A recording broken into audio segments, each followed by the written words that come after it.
गंजाम जिला पुरुषोत्तमपुर एनएसी बहु समस्या मध्य विद्युत समस्या को नहीं आज चर्चा पलटि सारा सहर। आवश्यक स्थान में स्ट्रीट लाइट लगाइबा दाबी रे दिव्यांग युव आईनजीवी संतोष कुमार पंडा समेत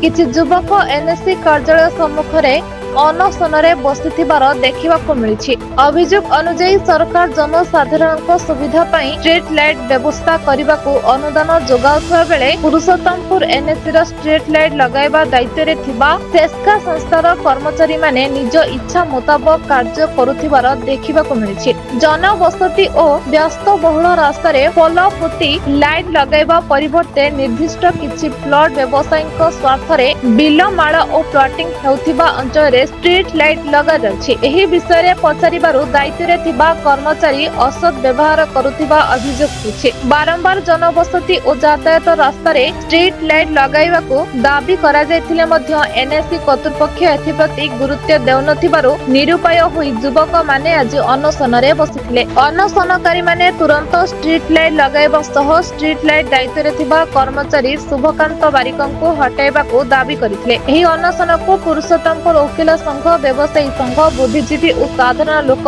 समर्थन जणाइथिले। सेमाने अभियोग करथिले जे एनएसी पक्षरो पोल नथिबा कथा कहा जाउथबा बेले किछि पोल व्यक्ति विशेषक कब्जा रे रहिछि। एही पोल गुडीक कहार एवं किपरि सेठरे रहिछि बोली सेमाने प्रश्न उठाइथिले। खबर पाई एनएसी कार्यनिर्वाही अधिकारी संगीता सेठी अनशन स्थल रे पहुंची आंदोलनकारी सह आलोचना करथिले और 3 दिन मध्यरे आवश्यक स्थान रे स्ट्रीट लाइट लगा जिवो बोली प्रतिश्रुति देथिले और यथाशीघ्र सेस्का संस्था सह कथा होई उक्त कर्मचारी को एठारु तुरंत हटाइबाकू चेष्टा करिवे। हेले एठारे जनसाधारण रे चर्चा हेउछि उक्त कर्मचारी कहा स्वार्थ रे एपरि मनमानी करुछन्ति। अधिकारीक प्रतिश्रुति पाइबा परे अनशनकारी माने सेठारु उठिथिले और सेमानक कहिबा अनुसार जदि एहार तुरंत समाधान न हुए ताहाले आगामी दिन रे से आत्महुति देबाकू चेतावनी दैछन्ति। संतोष कुमार पंडा मो वार्ड नंबर 9 रो बासिंदा। मो प्रधानमंत्री आवास योजना पाइकिरी वार्ड नंबर 9 तो केंद्राल स्थित से पाखे आमर घर करछु आवास योजना पाइकिरी किंतु सेठी से आखपाख अंचल स्ट्रीट लाइट लगी जोड़े मनीष नहांती से स्ट्रीट लगी बिलमाଳ स्ट्रीट लगी एमती प्लॉटिंग माने प्लॉट वाला प्लॉट रे स्ट्रीट लाइट लगी किंतु आमे बंचिया से संघर्ष करछु किंतु बारंबार आसिया सत्ते कार्यनिर्वाही अधिकारी सहित बारंबार मिसा सत्ते से मोर अभियोग किसी शुणिले से मुझे बाध्य हली आज अनशन कली आ अनशनटा जारी रतल जाए से जगार स्ट्रीट लाइट लगे मु कहवाक चाहूँगी जदि से लगुच ये कमाई लगे जदि से पाखपाखी अंचल लगुच आमर से कहीं लगे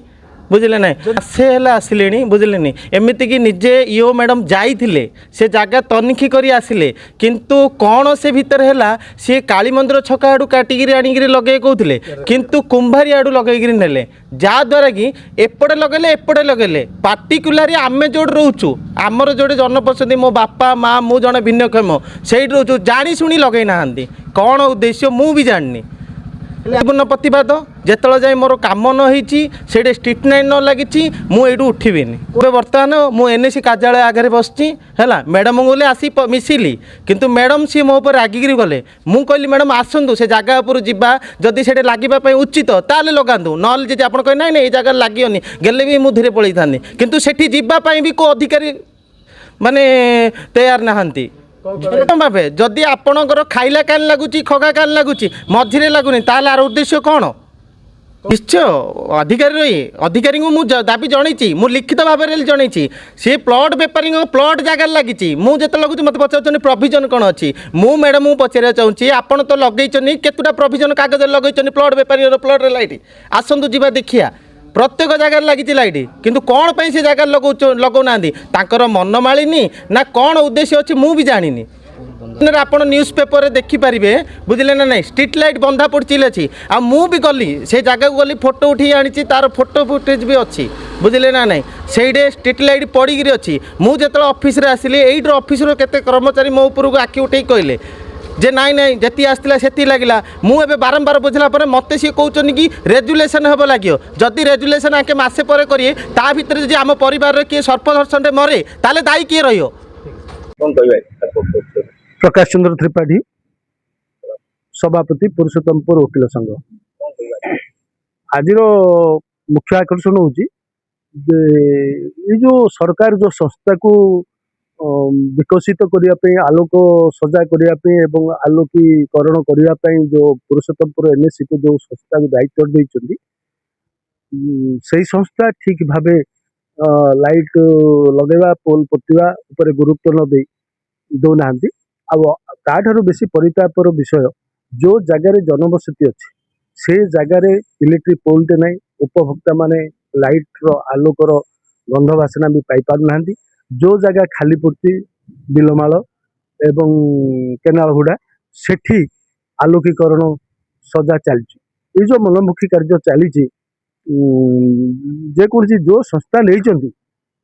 ମନମୁଖୀ କାର୍ଯ୍ୟ କରୁଛନ୍ତି ଆମେ ଦୃଢ ଭାବେ ନିନ୍ଦା କରୁଛୁ। ତେଣୁ ଆମେ ଦୃଢ ଦାବି କରୁଛୁ ଯେ ଯଥାଶୀଘ୍ର ଜନବସତି ଜାଗାରେ ପୋଲ ପୋତି କରି